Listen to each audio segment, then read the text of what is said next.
राम राम जी, राधे राधे। मैं शालू धवन आपका राजस्थली चैनल पर स्वागत करती हूँ।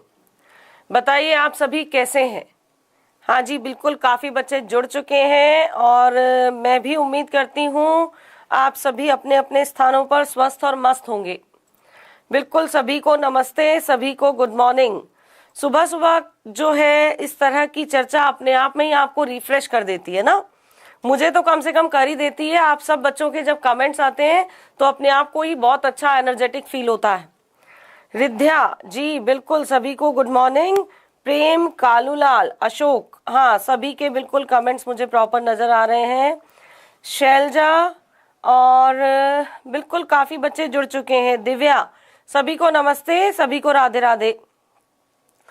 सबसे पहले वही बात, भाई क्लास को लाइक और शेयर जरूर कर दीजिए क्योंकि हम लोग धीरे धीरे आगे की तरफ बढ़ते जा रहे हैं और स्पेशली रीड को फोकस करके अपनी ये क्लास चलाई जा रही है जो आपके केवल रीड के लिए कहूँ कि टारगेट जो है हमारा रीड है। और आप सब बच्चे जो साथ जुड़े हैं, कहीं किसी तरह की कोई भी दिक्कत हो तो आप बिल्कुल कमेंट सेक्शन में जाकर कमेंट कर सकते हैं और वहाँ जो हमें कमेंट सेक्शन में लाइव तो पूछ ही सकते हैं, लेकिन फिर भी अगर मन में कोई बात हो, जिज्ञासा हो तो आप वहां जाकर कमेंट कर सकते हैं। प्रयास करेंगे कि आपकी जो भी मन की जो शंका है उसका समाधान क्लास में किया जाए। जी हाँ जी, बिल्कुल आप सब यहीं पढ़ रहे हैं और बहुत सारे जो विद्यार्थी हैं जी, काफी लोग जुड़ चुके हैं और लगातार कमेंट्स चल रहे हैं, तो सभी का स्वागत है। हम शुरू करते हैं अपनी मनोविज्ञान की जो क्लास है। मनोविज्ञान की जो अपनी ये क्लास है, इसमें हम मनोविज्ञान के इतिहास की चर्चा कर रहे थे कि मनोविज्ञान विषय कहाँ से शुरू हुआ और किस तरह से ये विज्ञान विषय बना। क्योंकि प्रारंभ में मनोविज्ञान जो विषय शुरू हुआ था वो दर्शन की एक शाखा के रूप में शुरू हुआ था और मनोविज्ञान को जो जन्म देने वाले विचारक थे वो कौन थे? अरस्तु। अरस्तु जो थे, क्योंकि मनोविज्ञान विषय की उत्पत्ति उन्हीं के द्वारा हुई। उन्होंने एक किताब लिखी थी, किताब का नाम क्या था? De Anima. उस किताब में उन्होंने सबसे पहले ये बात की थी कि न्यूमा की शुद्धता जरूरी है। आप में से एक बच्चे का कमेंट था कि न्यूमा क्या होती है। न्यूमा जो है, न्यूमा को अरस्तु ने, या कहूं न्यूमा शब्द का जो प्रयोग है अरस्तु ने किसके लिए किया? प्राणवायु के लिए। आपके शरीर में संचालित होने वाली वो स्थिति या कहूं एक तरह की श्वसन प्रक्रिया, वो श्वास जो आप लेते हैं, उन्हीं को अरस्तु ने क्या कहा? न्यूमा। जब आगे की तरफ चले तो दर्शन शास्त्र में ही न्यूमा को, आगे कुछ विचारकों ने न्यूमा को ही क्या कहा था? आत्मा। तो ये दोनों बातें ध्यान रखिएगा। न्यूमा जो शब्द है, इसका जो प्रयोग था वो पहली बार अरस्तु ने किया था, या कहूं न्यूमा शब्द की जो चर्चा है वो अरस्तु की किस पुस्तक में मिलती है? D enema. दर्शन में न्यूमा शब्द का प्रयोग होता है। आप में से ही किसी बच्चे का कमेंट था कि न्यूमा क्या है। ठीक है, दर्शन में न्यूमा शब्द का प्रयोग होता है और न्यूमा जो है उसे नॉर्मली अगर कहूं कि इस तरह दोनों में से कोई एक ही ऑप्शन होगा, या तो प्राणवायु होगा या क्या होगा? आत्मा होगा। तो अरस्तु के शब्दों में आत्मा को उन्होंने क्या कहा था? न्यूमा। और ये बात थी, मनादर्शन जो विषय है वो आत्मा का अध्ययन करेगा, न्यूमा का अध्ययन करेगा, न्यूमा को शुद्ध किया जाएगा और न्यूमा जब शुद्ध हो जाएगी तो अपने आप समाज जो है उसका विकास होगा। समाज के विकास के लिए प्रत्येक व्यक्ति की न्यूमा को शुद्ध होना जरूरी है। ये कहने वाले कौन थे? अरस्तु। हाँ जी, बिल्कुल वही। अब बात करें, अरस्तु जो थे, अरस्तु ने मनोविज्ञान विषय की जो उत्पत्ति की वो किस किताब से की थी? De Anima. और डी एनिमा मैंने आपको बताया मनोविज्ञान की उत्पत्ति के लिए महत्वपूर्ण है। जबकि मनोविज्ञान की पहली पुस्तक जो है वो कौन सी मानी जाती है? साइकोलॉजिया। ये मनोविज्ञान की पहली पुस्तक है। मनोविज्ञान के जनक हैं अरस्तु। स्किनर ने अरस्तु को कहा प्रथम शैक्षिक मनोवैज्ञानिक, जबकि सामान्य शब्दों में प्रथम शैक्षिक मनोवैज्ञानिक कौन है? थॉर्नडाइक। स्किनर जो है वो बाद की बात करते हैं, लेकिन जब अरस्तु ने इस विषय की उत्पत्ति की अरस्तु ने जब इस विषय को जन्म दिया या अरस्तु ने अपनी पुस्तक में इसकी बात की तो ये चर्चा थी कि ये विषय वो विषय होगा जो आत्मा का अध्ययन करेगा। अरस्तु से लेकर 16वीं शताब्दी तक आप ध्यान दीजिएगा, अरस्तु से लेकर और 1590 ईस्वी यानी कि 16वीं शताब्दी तक लोग ये मानते रहे कि हाँ, ये जो विषय है इस विषय में किसका अध्ययन किया जाएगा? आत्मा का। इसीलिए ये पूछा गया प्रश्न है, ये पूछा जा चुका है क्वेश्चन कि मनोविज्ञान विकास की किस अवस्था में सर्वाधिक समय तक रहा था। तो मनोविज्ञान विकास की किस अवस्था में सर्वाधिक समय तक रहा था? आत्मा की अवस्था में। क्योंकि क्या था, 1600 साल तो ये और 400 साल प्राचीन, यानी कि लगभग कितने साल मनोविज्ञान आत्मा की अवस्था में रहा? लगभग कितने साल? 2000 साल। इसीलिए सब अवस्थाओं में से सबसे जो बड़ी अवस्था है, सबसे बड़ी अवस्था कौन सी अवस्था है? आत्मा की अवस्था। कल हमने चर्चा की थी कि आत्मा के समर्थक कौन थे और फिर हमने किसकी चर्चा की थी? मन की। हाँ बिल्कुल, अब आगे चलते हैं। देखिएगा नेक्स्ट जो स्थिति है, कल हमने सारी बातें पढ़ ली थी। डी एनिमा किताब थी और अरस्तु को मनोविज्ञान का जो जनक कहा गया। आपको ये पीडीएफ उपलब्ध हो जाएगी, पीडीएफ के लिए आप निश्चिंत रहिए। काफी बच्चे कमेंट कर रहे थे कि पीडीएफ कब मिलेगी। टेलीग्राम चैनल को ज्वाइन करिए, वहां आपको पीडीएफ मिल जाएगी। और बिल्कुल जब हमारा ये जो टॉपिक है कंप्लीट होगा तो मैं पीडीएफ आपको उपलब्ध करा दूंगी, ठीक है। और साथ ही साथ हम लोग यहाँ डिटेल से उसको पढ़ ही रहे हैं, तो मुझे नहीं लगता आपको कोई भी समस्या होनी चाहिए। एक बार देखिए, यहाँ से हम रिपीट करते हैं। जब आत्मा की अवस्था अमान्य हुई, मनोविज्ञान जो विषय था, मनादर्शन जिसको कहा जाता था, उसमें विज्ञान शब्द को जोड़ा गया और विषय को वैज्ञानिक बनाने का प्रयास किया गया। परंतु ये बात आई कि हम हेमराज पहली बार रीट की तैयारी कर रहे हैं, क्या करना है नहीं पता। सबसे पहले तो आप हमारी जो क्लासेस हैं उनको देखिए। फर्स्ट क्लास लगभग सभी जो अध्यापक हैं उन्होंने पहली क्लास में आपको ये क्लियर किया है कि रीट परीक्षा जो है कितने नंबर की है, कैसे होती है, कौन से विषय आते हैं, उसके बाद आगे की चर्चा करेंगे। हाँ जी बिल्कुल, सभी को वेलकम। क्लास को भाई लाइक शेयर करते जाइए, सभी लाइक शेयर कीजिए और जो संख्या बल है अपना उसको बढ़ाइए। बिल्कुल क्लास लाइक और शेयर करते जाइए। सभी को बहुत बहुत गुड मॉर्निंग। आप देखिएगा, यहाँ की बात करें कि जब मनोविज्ञान को विज्ञान बनाने का प्रयास हुआ तो सबसे पहले ये ध्यान रखिएगा, किसी भी विषय को जब हम विज्ञान बनाने का प्रयास करते हैं तो सबसे पहली बात ये आती है, उस विषय में क्या किए जाने जरूरी होते हैं? प्रयोग। मनोविज्ञान विषय जो है वो विज्ञान तो बनाने की बात हो रही थी, लेकिन फिर बात यह आई कि भाई प्रयोग करने पड़ेंगे। अब प्रयोग तब होंगे जब आत्मा को देखेंगे। आत्मा को देखना संभव नहीं हुआ, इसीलिए मनोविज्ञान में प्रयोग भी नहीं हुए। जिन लोगों ने आत्मा को नहीं देखा उन्होंने कहा हम आत्मा को तो नहीं देख सकते, लेकिन हम मन को देख सकते हैं। और इन्होंने मन को इंग्लिश में किस शब्द से इंडिकेट किया? माइंड। मन या मस्तिष्क का विज्ञान। बात यह आई, आत्मा को देख नहीं सकते, प्रयोग नहीं कर सकते, हम मनोविज्ञान विषय में मन को पढ़ लेंगे। मन को पढ़ तो लेंगे, लेकिन मन कैसे पढ़ा जाएगा? समस्या वहीं आ गई। मन को मानने वाले कहते थे कि केवल मन का अध्ययन किया जा सकता है, परंतु कुछ समय पश्चात यह विचार भी अमान्य हो गया, क्योंकि मन अस्थिर होता है और मन को देखना भी संभव नहीं है। आज मेरा मन नहीं है कुछ खाने का, आज मेरा मन है मैं घूमने जाऊं, आज मेरा मन है मैं बहुत देर तक सोता रहूं, आज मेरा मन है मैं बस बिस्तर में ही बैठा रहूं। मन तो बहुत कुछ कहता है, लेकिन वो है कहां? किसने ये विचार आपको दिया कि आज आप ऐसा करें? आज मेरा मन बहुत उदास है, आज मेरा मन बहुत खुश है, कौन सी ऐसी बात, ये आप कहूं कि हम विचार तो समझ रहे हैं, लेकिन शरीर में आपको ये विचार देने वाली स्थिति कहां मौजूद है, क्या आप इसका पता कर सकते हैं? नहीं किया जा सकता। आपके मस्तिष्क में ये विचार कैसे आया, मस्तिष्क का अध्ययन किया जा सकता है, ये ध्यान रखिएगा। मस्तिष्क वो संरचना है जिसको हम पढ़ सकते हैं। जीव विज्ञान में मस्तिष्क का अध्ययन होता है।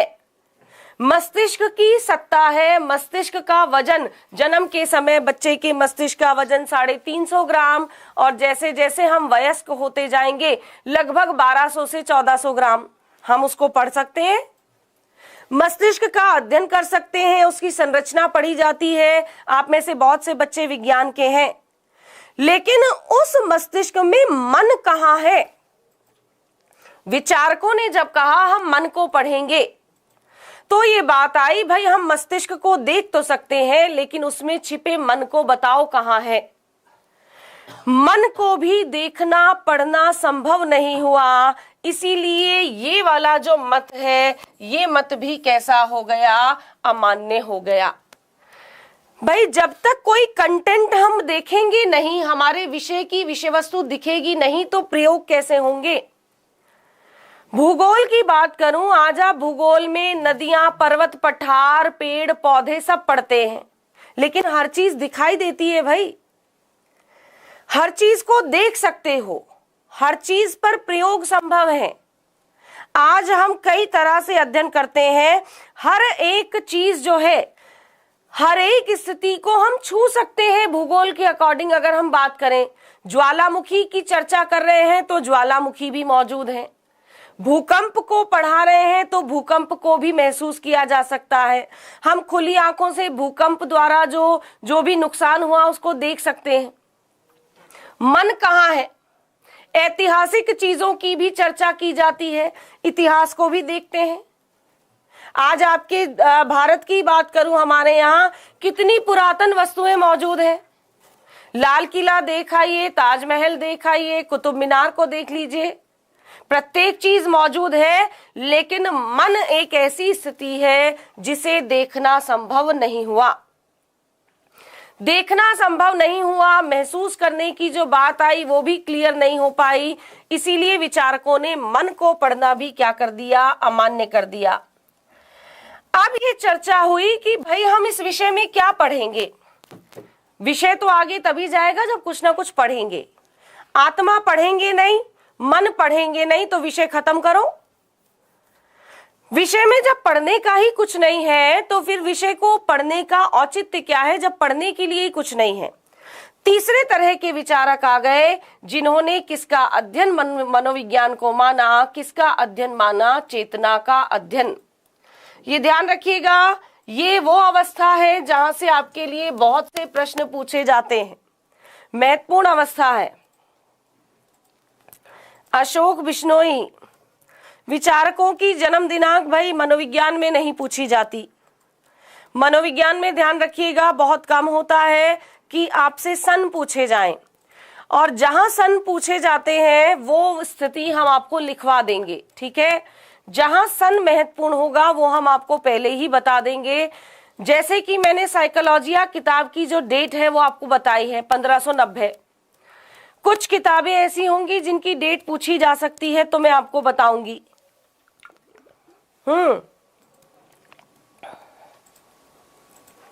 हाँ जी बिल्कुल।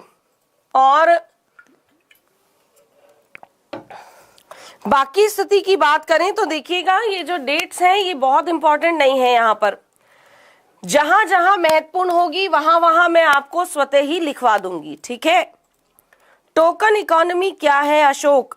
जब टोकन इकोनॉमी पढ़ेंगे तो मैं आपको सब बातें क्लियर करूंगी, और टोकन इकोनॉमी पढ़ी जाएगी स्किनर की थ्योरी में, ठीक है। स्किनर की थ्योरी में ही हम पढ़ेंगे। हाँ बिल्कुल, शायद ही सन पूछा जाता है, सही कह रहे हैं। कभी कभी कंट्री तो पूछा जाता है। देखो, कंट्री पूछा जाता है कि किस स्थान के निवासी हैं। जैसे कि जीन प्याजे की थ्योरी जब हम पढ़ेंगे तो मैं बताऊंगी वो स्विट्जरलैंड के निवासी थे। कंट्री पूछा जाता है लेकिन बर्थ ईयर नहीं पूछा जाता। दूसरी चीज देखो, ये जो कंट्री भी पूछी जाती थी ये बहुत पुराने समय में पूछी जाती थी, जब मनोविज्ञान पर इतना फोकस नहीं था। आज ये ध्यान रखना, मनोविज्ञान में पूछने को और ही बहुत कुछ है, बहुत कुछ है पूछा जाने को। तो कंट्री जनरली नहीं पूछी जाएगी, लेकिन जहां कंट्री की बात आएगी या कहीं पहले पूछी गई है, किसी एग्जाम में पूछी जा चुकी है, तो उस विचारक का जो बर्थ ऑफ जो कहूं कि बर्थ प्लेस है, हम वो आपको जरूर बताएंगे। हाँ बिल्कुल ठीक कह रहे हैं, पुनर्बलन का ही एक प्रकार टोकन है, बिल्कुल ठीक है। कल ऐसा प्रश्न आया है, तो कल ऐसा प्रश्न भाई कहां सामने आया विष्णु? कल तो मुझे नहीं लगता कौन सी कोई टेट भी शायद नहीं हुई, अभी तो हरियाणा टेट को भी टाइम है। बताइएगा कहां अगर टोकन इकोनॉमी का प्रश्न आया है। तो देखो स्किनर की थ्योरी है, और स्किनर की थ्योरी में क्या बात होती है कि जब बच्चे को आप मान लीजिए कि कोई वस्तु देते हैं, और वो जो वस्तु है, यदि कल किसी परीक्षा में प्रश्न आया है तो देखिएगा कि अगर मान लीजिए आप किसी विद्यार्थी को पुनर्बलन के रूप में हम कुछ ऐसे संकेत या कुछ ऐसी स्थिति देते हैं जिसको बच्चा इकट्ठा कर ले, और इकट्ठा करके फिर उसे किसी और रूप में पूछा जाए, तो उसे कहा जाता है टोकन इकोनॉमी। जैसे कि मान लीजिए आपने बच्चे को कहा कि यदि आज के दिन में तुम जब भी अच्छा काम करोगे, आज सुबह से लेकर रात तक, तो हर अच्छे काम के बदले मैं तुम्हारी कॉपी में तुम्हें एक स्टार दे दूंगा। और अगर मान लीजिए तुमने 5 स्टार इकट्ठे कर लिए, तो उसके बदले में तुम जो मांगोगे तुम्हें मिल जाएगा। अब बच्चा सुबह से लेकर रात तक, मॉर्निंग से लेकर रात तक बच्चा जो है वो क्या इकट्ठे करने लगा? स्टार इकट्ठे करने लगा। सुबह सुबह अच्छे काम किए, फिर और अच्छे कार्य किए, फिर और अच्छे कार्य किए, और बच्चे ने पूरे दिन में कितने स्टार इकट्ठे कर लिए? 5 स्टार इकट्ठे कर लिए। 5 से भी बल्कि ज्यादा हो गए। जैसे स्टारों की संख्या एक निर्धारित स्थिति तक पहुंची, बच्चे ने इकट्ठे कर लिए सब। अब जैसे ही रात हुई तो बच्चे ने कहा कि भाई मैंने वो इकट्ठे कर लिए, अब बदले में मुझे क्या दोगे? तो बदले में क्या मिलेगा?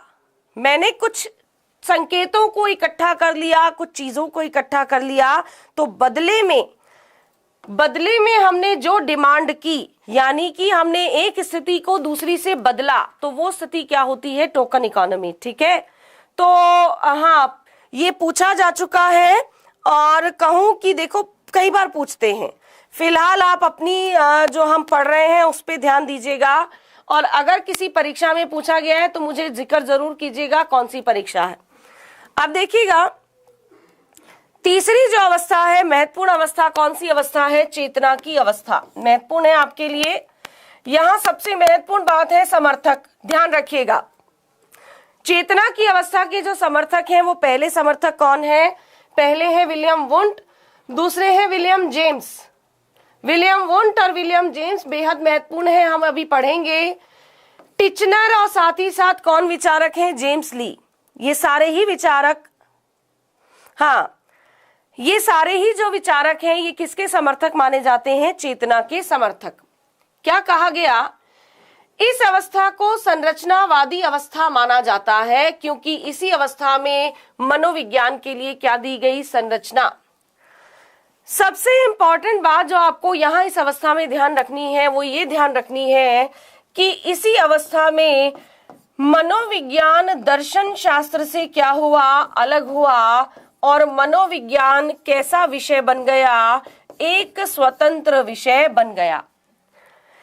ये वो अवस्था है जहां मनोविज्ञान दर्शन से, भाई अभी तक तो दर्शन के साथ ही चल रहा था मनादर्शन, क्योंकि विज्ञान नहीं बना, कोई प्रयोग नहीं हो पा रहे, कोई विषय वस्तु सामने नहीं आ रही। जब विषय वस्तु नहीं मिल रही तो भाई ठीक है, धक्के से चलने दो विषय को। लेकिन चेतना के काल में क्या हुआ? चेतना के काल में स्वतः ही विषय वस्तु समझ आने लगी। विषय वस्तु इस तरह से समझ आई कि विषय वस्तु पर प्रयोग हुए।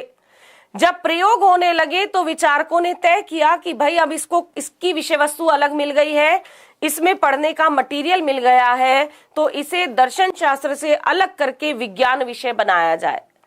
तो ध्यान रखिएगा, चेतना का जो काल है या चेतना की जो अवस्था है, ये वो अवस्था है जहां मनोविज्ञान दर्शन शास्त्र से अलग हुआ और इसे एक स्वतंत्र विषय का दर्जा मिल गया।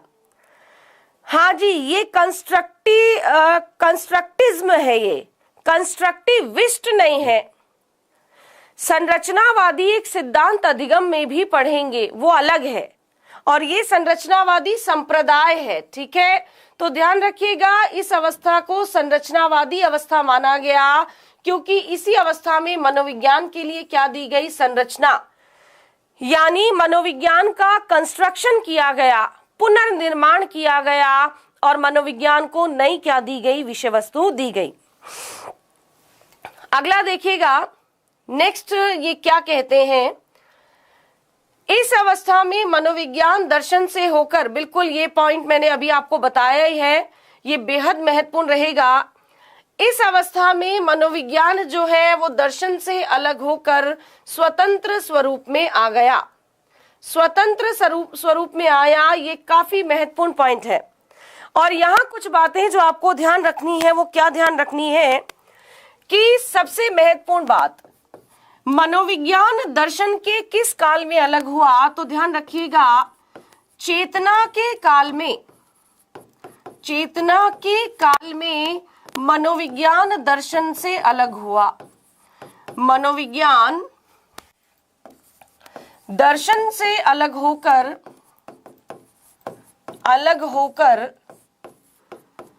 स्वतंत्र विषय बना। ठीक है, सबसे इंपॉर्टेंट बात तो ये है, स्वतंत्र विषय बना।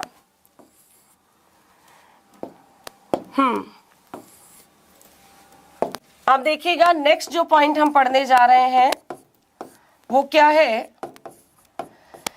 दर्शन से अलग करने का जो श्रेय है, दर्शन से अलग करने का श्रेय, कभी भी पूछें कि दर्शन से अलग करने का श्रेय किस विचारक को जाता है, किस विचारक को कहा जाता है कि उसने मनोविज्ञान को दर्शन से अलग किया, तो ध्यान रखिएगा विचारक कौन है, विलियम जेम्स। दर्शन से मनोविज्ञान को अलग करने का श्रेय विलियम जेम्स को जाता है। ये बेहद महत्वपूर्ण बात है, परीक्षाओं में कई बार पूछी गई है। अब यहाँ आपको किताब का नाम ध्यान रखना है। 1890 में विलियम जेम्स ने एक किताब लिखी थी, प्रिंसिपल्स ऑफ साइकोलॉजी, और ये जो किताब है, इसी किताब के आधार पर मनोविज्ञान जो है वो दर्शन से क्या हो गया, मनोविज्ञान विषय दर्शन शास्त्र से क्या हो गया, अलग हो गया। ये जो किताब है ये आपके लिए बेहद महत्वपूर्ण है। किताब कब लिखी गई थी, 1890 में। हाँ बिल्कुल, आउटलाइन ऑफ साइकोलॉजी जो है उसकी भी चर्चा की जाएगी, पहले इसको पढ़ो। आगे से आगे दौड़ते हो बच्चों, थोड़ा सा धैर्य धीरज से चलोगे, क्रम से चलोगे तो चीजें याद रहेंगी। बेसिक बात है लेकिन काफी महत्वपूर्ण है जो आपको ध्यान रखनी है। ठीक है, अब देखो यहाँ ये दोनों ही पॉइंट्स आपके लिए सबसे इंपॉर्टेंट है। पहला पॉइंट तो क्या है, चेतना के काल में मनोविज्ञान दर्शन से अलग होकर कैसा विषय बना, स्वतंत्र विषय बना। दूसरी महत्वपूर्ण जो बात है वो क्या है, दर्शन से अलग करने का श्रेय जो है वो किस विचारक को जाता है, विलियम जेम्स को। और इन्होंने कौन सी किताब लिखी थी 1890 में, प्रिंसिपल्स ऑफ साइकोलॉजी। ये जो किताब थी, इसी किताब के कारण ही, हाँ बिल्कुल जीवन ऐसा ही बोला उन्होंने, और ये जो किताब थी इसमें पहली बार जो विलियम जेम्स है उन्होंने चेतना पर बहुत विस्तार से कार्य किया। बात ये आती है कि चेतना क्या होती है। भाई जब तक हमें पता नहीं लगेगा हम प्रयोग कैसे करेंगे। जेम्स ने जब चेतना की व्याख्या की, विलियम जेम्स द्वारा जब चेतना की व्याख्या की गई तो 1879 में विलियम जो वुंट थे, विलियम वुंट ने जर्मनी के लिप्जिंग शहर में, जर्मनी के लिप्जिंग शहर में, ये काफी बार पूछा गया प्रश्न है, आपको ध्यान रखना है। जर्मनी के लिप्जिंग शहर में मनोविज्ञान की प्रथम प्रयोगशाला खोली। ये एक इंपॉर्टेंट बात है जो आप ध्यान रखेंगे। मनोविज्ञान की प्रथम क्या खोली थी? प्रयोगशाला खोली। प्रयोगशाला खोली, इसीलिए आधुनिक मनोविज्ञान जो है प्रयोगात्मक मनोविज्ञान के जो जनक हैं, प्रयोगात्मक मनोविज्ञान की जनक वो कौन माने जाते हैं? William Wundt. प्रयोगात्मक मनोविज्ञान के जनक कौन कहे जाते हैं? William Wundt. ये सब बातें आपके लिए बेहद महत्वपूर्ण रहेंगी। ये जो मनोविज्ञान की प्रयोगशाला है, मनोविज्ञान की जो ये प्रयोगशाला 1879 में खोली गई थी, वर्तमान समय में इस प्रयोगशाला को क्या कहा जाता है? कार्ल मार्क्स प्रयोगशाला। ये भी पूछा गया प्रश्न है कि वर्तमान समय में ये प्रयोगशाला किस नाम से पढ़ी जाती है, या इस प्रयोगशाला की चर्चा किस नाम से होती है? तो कौन सी प्रयोगशाला है? कार्ल मार्क्स प्रयोगशाला। दोनों ही स्थितियों का आप एक बार स्क्रीनशॉट ले लीजिए, फिर उसके बाद हम आगे करते हैं कार्य।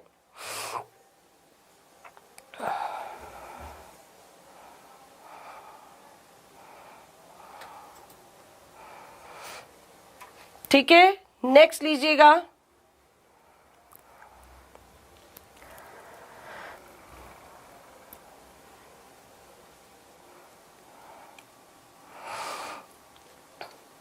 अब देखिए महत्वपूर्ण बात कि किस पर प्रयोग किए गए। भाई मैंने आपको बताया कि आत्मा के अध्ययन से विषय शुरू हुआ, आत्मा पर प्रयोग नहीं किए गए।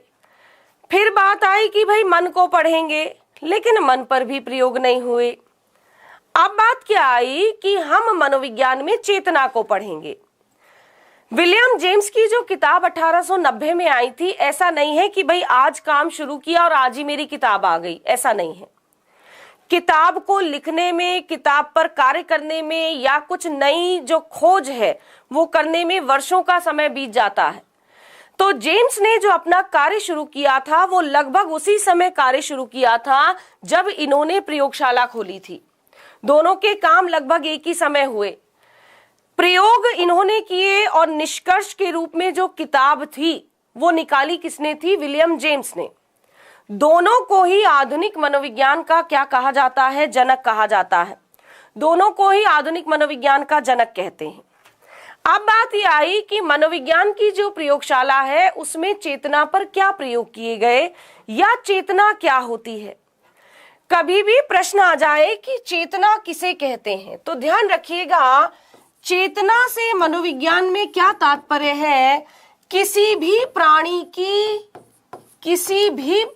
की, मैं मनुष्य नहीं लिख रही, मैं क्या लिख रही हूं? किसी भी प्राणी की जागृत अवस्था, उसी को इन्होंने क्या कहा? चेतना कहा। किसी भी प्राणी की कौन सी अवस्था? जागृत अवस्था। अब विलियम जेम्स और वुंट दोनों ने मिलकर ये बात कही कि भाई हम जागृत अवस्था में, या कहूं किसी भी प्राणी की जागृत अवस्था का अध्ययन किया जा सकता है। भाई आत्मा को तो नहीं देख सकते, लेकिन अगर हम जाग रहे हैं, अगर हम जागृत है, तो हमें पता किया जा सकता है, हमारा अध्ययन किया जा सकता है। दूसरी मुख्य बात कि जागृत अवस्था में अध्ययन कैसे करेंगे, तो इन लोगों ने कहा जागृत अवस्था में किसी भी मनुष्य के भाव या किसी भी प्राणी के भाव और किसमें बदलाव आता है? कार्यों में। भावों और कार्यों में जो बदलाव आता है उससे हम पता कर सकते हैं कौन चेतन है और कौन चेतन नहीं है। जो चेतन है उसमें किस तरह से बदलाव आया और जो चेतन नहीं है उसमें हम किस तरह से बदलाव ला सकते हैं, इस आधार पर मनोविज्ञान में किसका अध्ययन किया जाने लगा? चेतना का अध्ययन किया जाने लगा।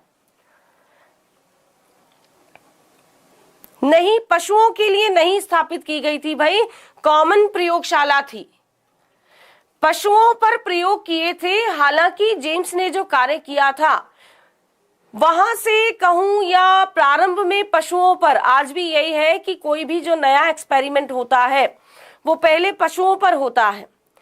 यहाँ की बात करें तो यहाँ पशुओं के साथ साथ मनुष्यों पर भी। भाई मैं आप ही की बात करूं, आप लोग किसी दुखद स्थिति में गए, ठीक है, और दुखद स्थिति में पहुंचे, और क्योंकि आप दिमाग से अलर्ट हैं, जागृत हैं, तो आपको पता लगा कि हाँ दुखद स्थिति है, तुरंत चेहरे के जो भाव है, भावों में एक दुखद करुणा जो है वो आ जाती है।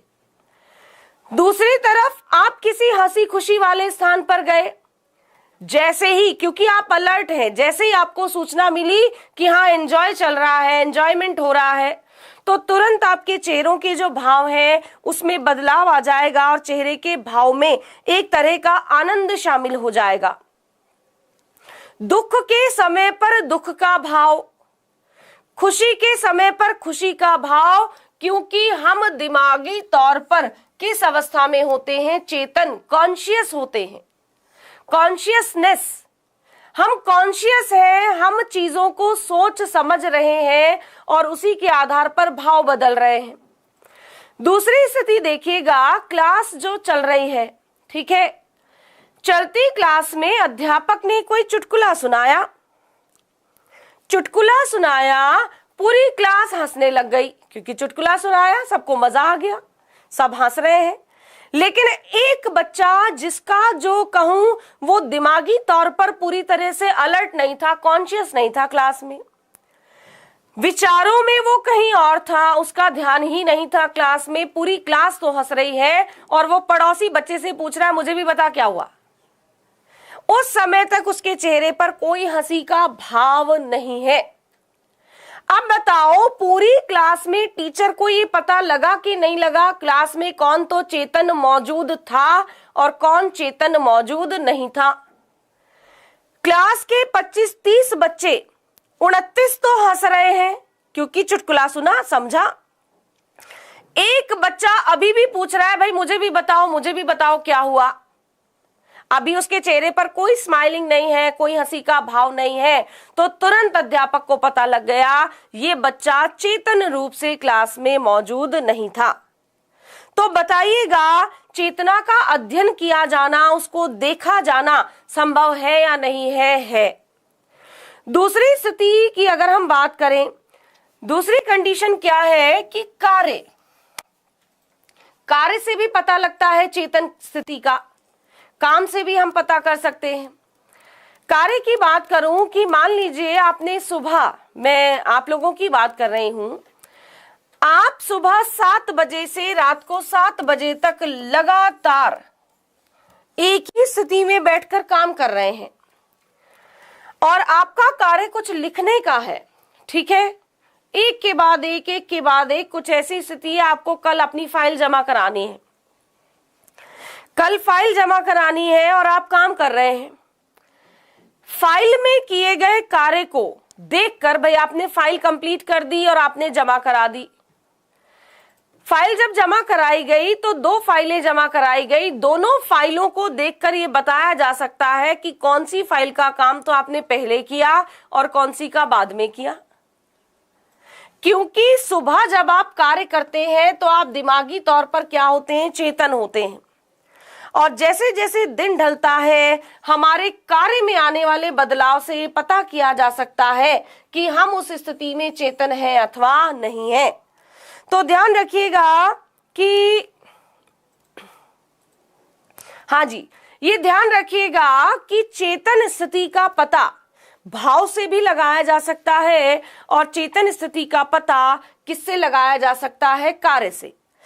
जब ये दोनों ही बातें सामने आ गई कि चेतना क्या है और चेतना को कैसे पढ़ा जा सकता है, तो उसी समय विचारकों ने घोषणा कर दी कि हाँ, अब मनोविज्ञान में हम आत्मा मन कुछ नहीं पढ़ेंगे, अब मनोविज्ञान में हम क्या पढ़ेंगे? केवल और केवल क्या पढ़ेंगे? चेतना।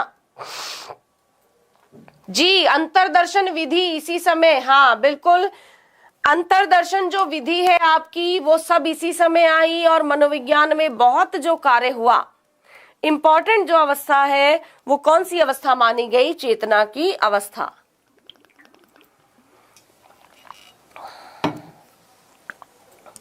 चले अब आगे। आप देखो ये जो 2-3 बातें हमने लिखी है बहुत महत्वपूर्ण है, आप लोग ध्यान रखेंगे। नेक्स्ट देखिएगा क्या कहा गया यहां पर। इस अवस्था में मनोविज्ञान दर्शन से अलग होकर कैसा स्वरूप ले लिया? उसने स्वतंत्र स्वरूप ग्रहण कर लिया। नेक्स्ट क्या कहते हैं? फ्राइड ने मस्तिष्क की तुलना एक हिमखंड से की जिसका पानी पर तैरता भाग चेतन व पानी में डूबा हुआ अचेतन, और बीच में मध्य परत क्या है? अर्धचेतन। ठीक है, यहां चेतना की आलोचना की बात हो रही है कि चेतना जो है उसकी क्या की गई? आलोचना की गई। और चेतना की जो आलोचना थी, भाई बहुत कुछ मनोविज्ञान में चल रहा था। मनोविज्ञान में चेतना जो थी वो एक इंपॉर्टेंट स्थिति में आ गई थी।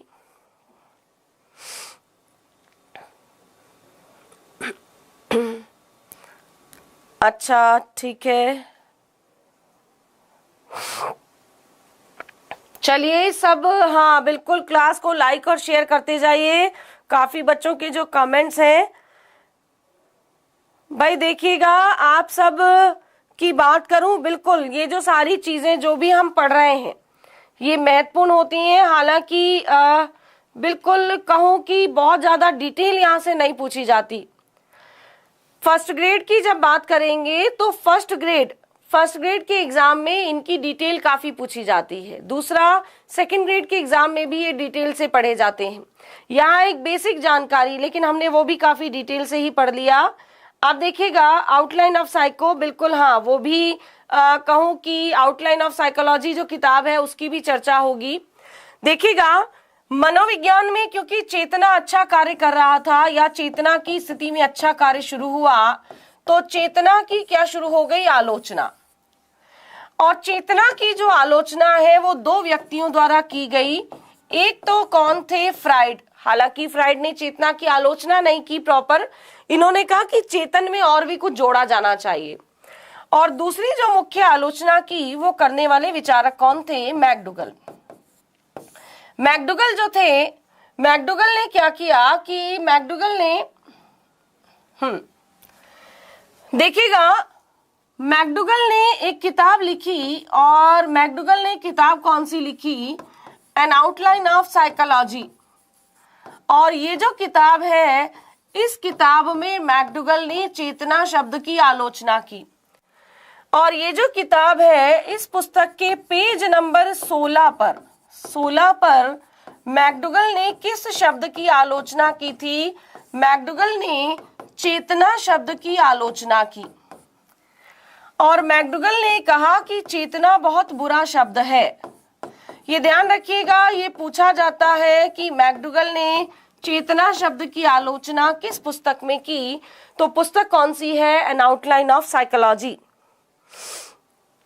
हाँ बिल्कुल आप सही लिख रहे हैं भाई, चेतना में बहुत कार्य हो रहा था।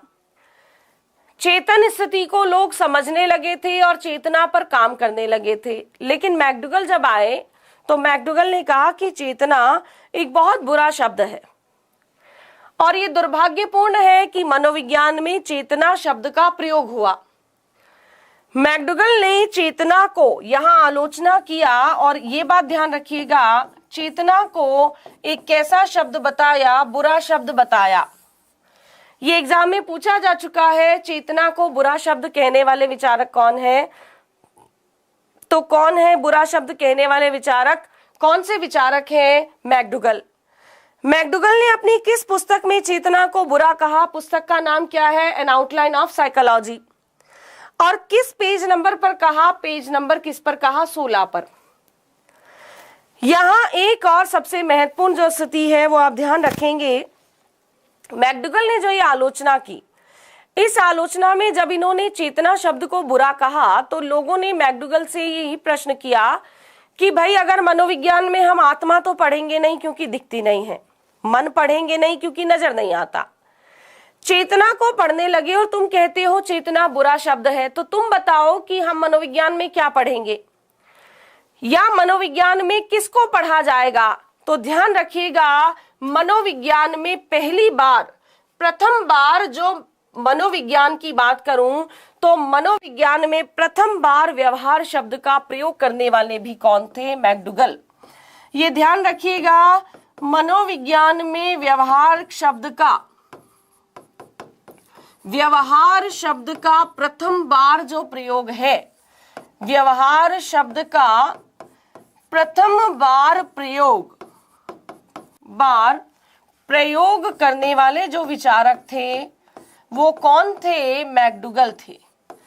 ये परीक्षा में पूछा जा चुका है। व्यवहारवाद के जनक वाटसन है, व्यवहारवाद के जनक वाटसन कहे जाते हैं, लेकिन ध्यान रखिएगा मनोविज्ञान में पहली बार जो व्यवहार शब्द का प्रयोग किया था, व्यवहार शब्द का पहली बार प्रयोग करने वाले विचारक कौन थे? वो कौन थे? मैकडूगल थे। भाई मैकडूगल ने कहा चेतना बुरा शब्द है, चेतना अच्छा शब्द नहीं है, हम चेतना को नहीं पढ़ेंगे, चेतना तो बहुत बुरा शब्द है और ये मनोविज्ञान का दुर्भाग्य है कि मनोविज्ञान में चेतना शब्द को पढ़ा जा रहा है। मैकडूगल ने जब ये बात की तो फिर ये चर्चा आई कि भाई चेतना इतना ही बुरा शब्द है तो तुम बता दो क्या पढ़ें, हमें तो विषय में कुछ ना कुछ पढ़ना ही है, कोई ना कोई चीज हमें तो पढ़नी है। उस समय मैकडूगल ने अपनी एक किताब लिखी थी, an introduction to social psychology, और an introduction to social psychology किताब में पहली बार मैकडूगल ने किस शब्द का प्रयोग किया था? व्यवहार शब्द का। जब मैकडूगल ने व्यवहार शब्द का प्रयोग किया तो उसके बाद व्यवहार पर कार्य होने लगा, और व्यवहार पर जब कार्य हुआ तो धीरे धीरे 1913 में मनोविज्ञान व्यवहार का विज्ञान बन गया। यानी चेतना में जो काम हुए थे उन कार्यों को अब छोड़ा जाने लगा और मनोविज्ञान किसका विज्ञान बन गया? व्यवहार का विज्ञान बन गया। तो इस तरह से जो मनोविज्ञान है वो मनोविज्ञान आगे की तरफ बढ़ता है। हाँ जी बिल्कुल, आप सभी एडवांस में हैप्पी न्यू ईयर चल रहा है। भाई हैप्पी न्यू ईयर को तो अभी थोड़ा सा समय है, और न्यू ईयर की बात करें तो बिल्कुल सभी को, चलिए आपने कह ही दिया तो आप सबको भी एडवांस में नया साल मुबारक हो, और ईश्वर करे ये जो वर्ष है आपके जीवन में सुख समृद्धि लाए। और सबसे जो महत्वपूर्ण बात है आप सबके लिए, इस नए वर्ष में आपको सरकारी नौकरी जरूर मिले। जिस परीक्षा की तैयारी कर रहे हैं भाई, वो नौकरी आपको बिल्कुल हासिल होनी चाहिए। सरकारी नौकरी, सरकारी जो सेवा है उसमें आपका चयन जरूर हो। तो बाकी सारी चीजें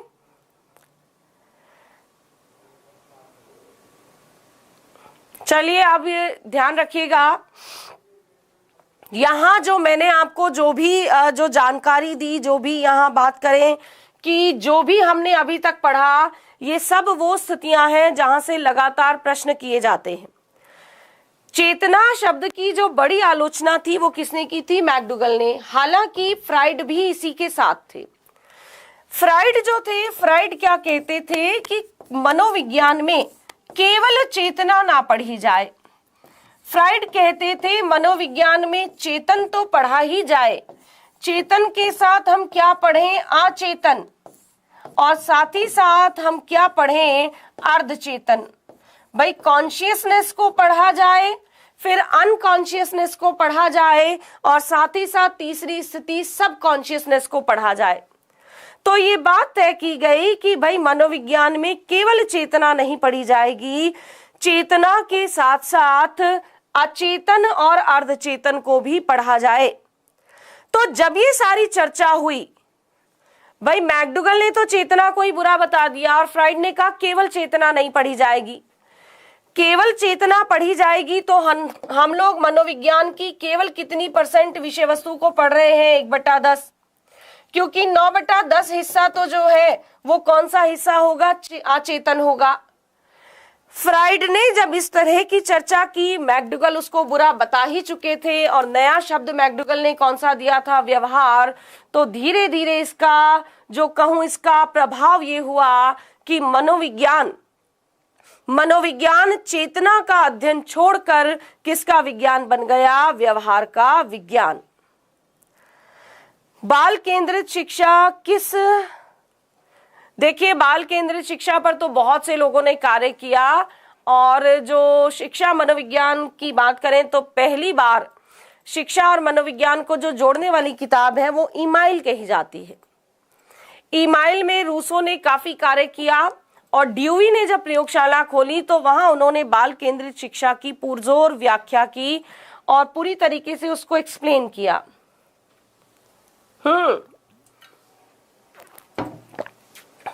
देखिएगा, ये जो सारी हमने चर्चा की, ये सारी ही बातें बेहद महत्वपूर्ण रहेंगी। अब देखिएगा, यहां हम क्या कह रहे हैं, फ्राइड जो थे, फ्राइड ने भी मनोविज्ञान में चेतना के काल में क्या दिया? मस्तिष्क की तुलना जो है वो मनोविज्ञान के काल में, चेतना के काल में मस्तिष्क की तुलना एक किससे की थी? हिमखंड से।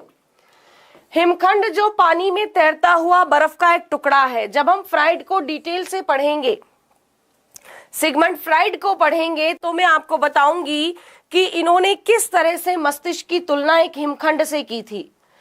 मस्तिष्क की तुलना एक हिमखंड से की गई, और इस हिमखंड के 3 हिस्से किए गए। यानी मानव मस्तिष्क एक बर्फ के टुकड़े की भांति है जो पानी में तैरता है। तैरते हुए टुकड़े का ऊपर का हिस्सा जो पानी के बाहर दिखता है वो तो चेतन होता है। डूबा हुआ जो हिस्सा है वो कौन सा होता है? अचेतन। और मध्य की जो पतली परत है वो कौन सी होती है? अर्धचेतन। जब फ्राइड ने इस तरह की चर्चा की तो इसी के कारण चेतना का अध्ययन भी क्या हो गया? अमान्य हो गया। यहां आज हमने जितनी बातें पढ़ी हैं सभी से लगातार प्रश्न आते हैं और रेगुलर यहां से प्रश्न पूछे जाते हैं। ये जो प्रश्न है, या कहूं ये जो इस तरह की जो स्थिति है, हालांकि रीट परीक्षा में इनकी संभावना बेहद कम है। रीट परीक्षा में मनोविज्ञान के इतिहास से बहुत कम प्रश्न पूछे गए हैं। कोई एक आध प्रश्न कभी पूछा जाए तो पूछा जाएगा, अदरवाइज यहां से संभावना बेहद कम है। परंतु एक विषय को आगे बढ़ाने के लिए हमें कम से कम ये पता होना चाहिए कि हमारा विषय कैसे शुरू हुआ। तो मनोविज्ञान विकास की 4 अवस्थाओं से गुजरा। पहली अवस्था आत्मा की, दूसरी अवस्था मन की, और तीसरी अवस्था कौन सी हमने पढ़ ली? चेतना की। ऐसे संप्रदाय की बात नहीं पूछी जाएगी भाई, इस तरह से नहीं पूछा जाएगा, क्योंकि बाल केंद्रित शिक्षा पर तो बहुत प्राचीन समय से कार्य हो रहा है और बाल केंद्रित शिक्षा के लिए बहुत से विचारकों ने कार्य किया। फ्रोबेल अलग कार्य कर रही हैं और मॉन्टेसरी अलग कार्य कर रही हैं, ड्यूवी के कार्य अलग हुए। रूसो से भी पहले बहुत पुराने बात करें तो कामेनियस ने भी काफी कार्य किया। तो इस तरह से बात नहीं होगी, ठीक है। तो जैसे जैसे आगे बढ़ेंगे हम सारी चर्चा करते जाएंगे। तो आज हमने तीसरी अवस्था कंप्लीट पढ़ ली। कौन सी अवस्था थी? चेतना की अवस्था। 3 महत्वपूर्ण काम ध्यान रखेंगे। पहला जो काम किया वो किसने किया था? विलियम जेम्स ने। किताब लिखी थी 1890 में, प्रिंसिपल्स ऑफ साइकोलॉजी, और मनोविज्ञान को दर्शन से क्या किया था? अलग किया था, स्वतंत्र किया था। 1879 में जो थे विलियम वुंट, उन्होंने क्या खोली थी? प्रयोगशाला। और फिर इसके बाद तीसरी जो बात हमने पढ़ी वो क्या थी? मैकडूगल ने चेतना की क्या की थी? आलोचना, और चेतना को बुरा शब्द कहा। और व्यवहार शब्द का पहला जो प्रयोग था वो करने वाले भी कौन थे? मैकडूगल। तो हमने आज इतनी ही बात पढ़ी। ये जो कहें कि जो आगे की चर्चा है, व्यवहार शब्द कैसे आया और किस तरह से इसका प्रयोग किया गया, व्यवहार क्या होता है, कैसे उसका अध्ययन करते हैं, तो ये सारी जानकारी हम पढ़ते हैं कल, ठीक है। कल पढ़ते हैं मनोविज्ञान में सारी जानकारी। शाम को 4 बजे हमारी क्लास हम दोबारा मिलेंगे अपनी कक्षा में, जो कि शिक्षण विधियों की क्लास है। तो उम्मीद करूंगी आप सभी जुड़े रहेंगे। क्लास को लाइक और शेयर जरूर कीजिए। नए बच्चे चैनल को सब्सक्राइब कीजिए, और शाम के 4 बजे दोबारा मिलते हैं, पुनः मिलते हैं। तब तक के लिए धन्यवाद।